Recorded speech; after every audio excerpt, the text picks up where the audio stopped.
In today's video, I need to talk to you about something that is happening right now, and it is affecting every single person who drives a car in this country. We have been distracted by the news cycle, by the ceasefire talks, by the politics, and by the noise on social media. But while you were looking the other way, the price of gasoline crossed $4 a gallon for the first time since August of 2022. And I need to show you why I believe, based on the data, that if this blockade is not fully resolved, we are on a trajectory to $5 a gallon by May. Maybe higher. Let me be direct with you. 1 month ago, you were paying $2.90 a gallon to fill up your car. Today, the national average, according to AAA, is $4.11. That is a 42% increase in the price of gasoline in 30 days. 42% in 1 month. And California is already sitting at $5.89 a gallon. I want you to let that sink in, because the people who are telling you that this is going to be temporary and short-lived, they are the same people who told you inflation was transitory back in 2021. They are living in ignorance, living in bliss, and you sitting right there, you are paying for it at the pump every single day. So here's the thesis. The Strait of Hormuz, a narrow waterway between Iran and Oman, has been effectively closed since the 28th of February 2026, when the United States and Israel launched airstrikes against Iran. In retaliation, Iran's Islamic Revolutionary Guard Corps, the IRGC, issued warnings forbidding all vessels from transiting the strait. They launched 21 confirmed attacks on merchant ships. They reportedly laid sea mines in the waterway, and ship tracking data showed an immediate 70% reduction in traffic. 70%. Almost overnight. And here is why this matters so much. I want to show you this. According to the U.S. Energy Information Administration, 20 million barrels of oil per day were flowing through the Strait of Hormuz in 2024 and 2025. That number represents approximately 20% of all global petroleum consumption and 1/5 of all global liquefied natural gas trade. In other words, 1 out of every 5 barrels of oil moving around the planet was passing through that narrow strip of water. And it is now, for all practical purposes, shut down. That is not a minor supply disruption. That is the largest disruption to world energy supply since the 1970s oil crisis. I am not saying that for dramatic effect. That is how industry analysts are describing it. The writing is on the wall. Now, let me take you through what happened to prices once this blockade went into effect. Because the data tells a story that nobody in the mainstream media is fully connecting for you. Take a look at this.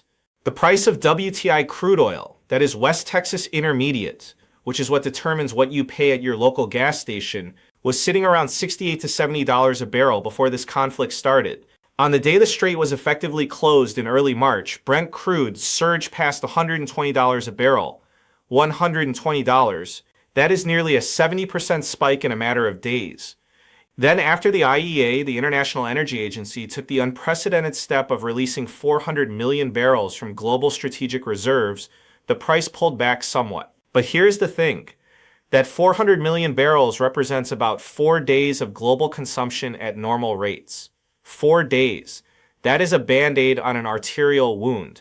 And after that temporary relief, oil is right back above $100 a barrel as of this week. Listen, the Dallas Federal Reserve Bank published research on exactly this scenario. And their model says that a closure of the Strait of Hormuz that removes close to 20% of global oil supplies from the market is expected to raise the average WTI price to $98 per barrel for the second quarter of 2026, and lower global real GDP growth by an annualized 2.9 percentage points. That is the relatively conservative scenario, the one where the strait reopens in a few months. And we are already at or above that oil price target. Now add in the scenario where this drags on through summer, and you are talking about something far more catastrophic. Now here's the data point I really want you to focus on. Iran's IRGC literally issued a public statement saying, and I am paraphrasing here because I will not quote them directly, but the message was clear. They said not 1 liter of oil will pass through the strait, and that you should expect oil at $200 a barrel. $200. Now, you might dismiss that as propaganda from a hostile government, but here is the uncomfortable truth. Wall Street is starting to take that number seriously. Bloomberg reported that U.S. government officials and analysts on Wall Street are beginning to model scenarios where oil reaches $200 a barrel if the closure persists. That is not a fringe prediction anymore. It is a scenario that serious people are pricing in. But you might say, Brian, what are you talking about? The U.S. produces its own oil. We are the world's biggest oil producer. Why would we feel the pain as badly as Asia or Europe?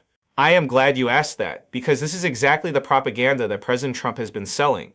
He stood up in front of cameras and said that Iran blocking the Strait of Hormuz does not really affect the United States the way it affects other countries. He said, "We have so much oil, we have tremendous oil and gas, much more than we need."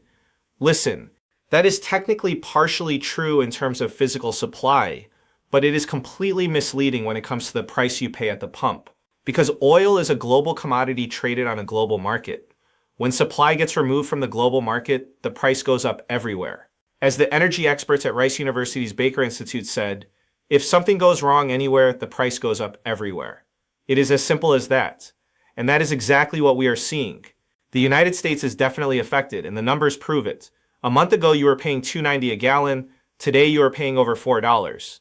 That is not a coincidence. That is the global oil market doing exactly what it is designed to do. Now, I want to show you this, because it is not just gasoline prices.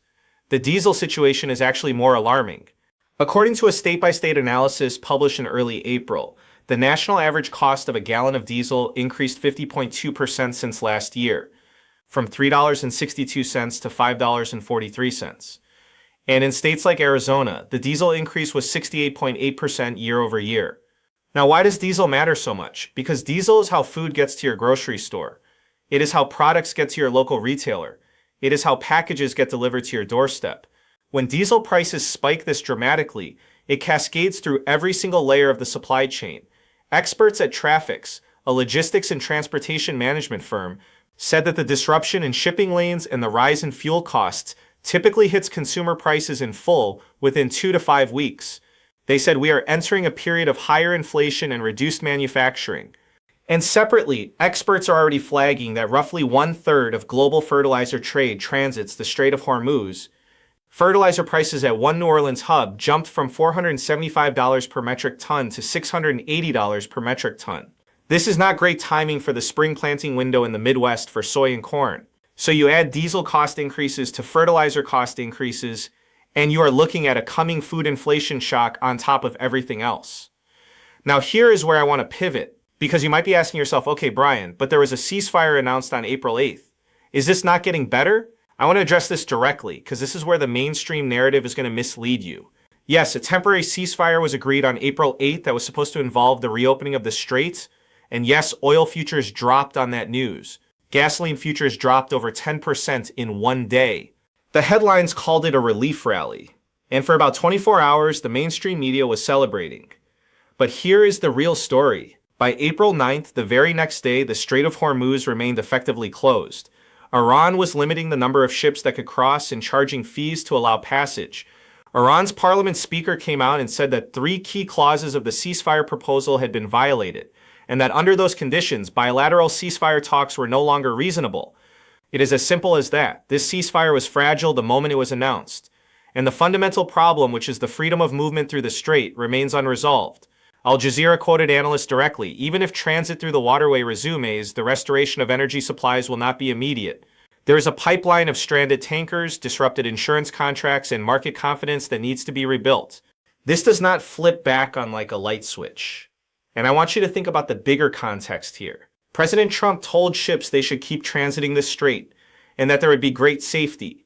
But only days before, 3 ships were struck by projectiles in the strait in a single day. Major global maritime shipping companies Maersk and Hapag-Lloyd already suspended their Middle East routes entirely. The insurance market has essentially priced out most commercial vessels from attempting the crossing. When the biggest shipping companies in the world will not send their ships through a waterway, you do not fix that by a politician saying it will be very safe very quickly. We are being told by the White House that the disruption will be short-lived. We are told that the ceasefire is real and durable. We are told that because America produces a lot of its own oil, we are largely insulated. I want to be very straightforward with you. The data does not support those claims. Not at current prices, not with the current situation on the ground, and not with the trajectory we are on. Listen, let me put this in perspective for you with a simple comparison that I think is important. When gas prices peaked in June of 2022, they hit a record of $5 a gallon for 1 week nationally. And that triggered a massive pullback in consumer spending, which contributed to a significant economic slowdown. The Federal Reserve was raising rates aggressively. Inflation was the dominant issue. And $5 a gallon lasted 1 week before politicians panicked and released the Strategic Petroleum Reserve. Today, as I make this video, California is already at $5.89 a gallon. Several states are at or above, and the national average is already over $4, with oil still trading around $100 a barrel. The math is not complicated. If oil gets back toward $120, which is where it was just a few weeks ago, you are looking at a national average of somewhere between $4.50 and $5 a gallon or higher by May. And that is without the ceasefire collapsing entirely. Now, if this war rages on, if there is no real de-escalation, if the Strait of Hormuz remains functionally closed through April and into May, you are looking at something far more unsettling. The industry analysts who spoke to Bloomberg described the supply situation as one the world still has not fully grasped the severity of. They said fuel crunches hitting Asia will start spreading west. Europe is already facing diesel shortages. The ECB warned that a prolonged conflict will likely trigger stagflation and push major economies into technical recession by end of 2026. And here in the United States, we are already dealing with a weakening labor market. We already talked about the fact that the US economy lost 92,000 jobs in February. The unemployment rate is trending upward, now at 4.4%. Consumer debt delinquencies are at their highest level since 2017, and credit card balances have hit a record $1,280 billion. And now you add to that a 42% increase in gas prices in 30 days. You add diesel at $5.43 nationally. You add incoming food inflation from the fertilizer supply chain disruption. You had a Federal Reserve that is essentially frozen, unable to cut rates because inflation is already running above target. And you had a geopolitical situation that, despite the headlines, is not resolved. This is the definition of stagflation risk. This is exactly what I warned you about. Slowing growth, rising unemployment, and rising inflation, all hitting at the same time. And it is the scenario where the Federal Reserve has no good options. They cannot cut rates without risking making inflation dramatically worse. They cannot raise rates without crushing an economy that is already losing jobs. They are stuck.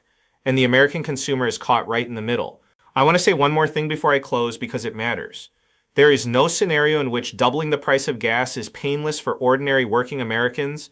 I am talking about the person who drives 40 minutes to work.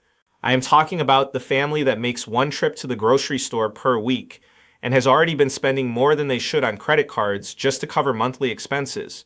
The people who are already making hardship withdrawals from their 401ks, the people who are already 60 days behind on student loans. For those people, going from $2.90 to $4.11 a gallon in 30 days is not a minor inconvenience.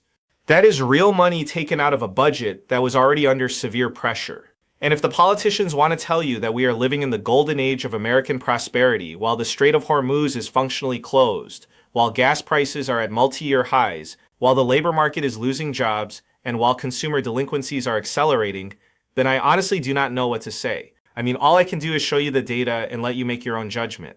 But you saw the data. The writing is on the wall. If this situation does not get meaningfully better in the next 3 to 4 weeks, a $5 national average for gas by May is not a prediction, it is a projection. And that is going to hurt. That is going to hurt a lot. Watch this space closely. I will be updating you as things develop. Please subscribe to the channel for daily updates on what is actually happening in the economy. Not the spin, not the propaganda, the data. Thank you so much. Have a very nice day. Take care.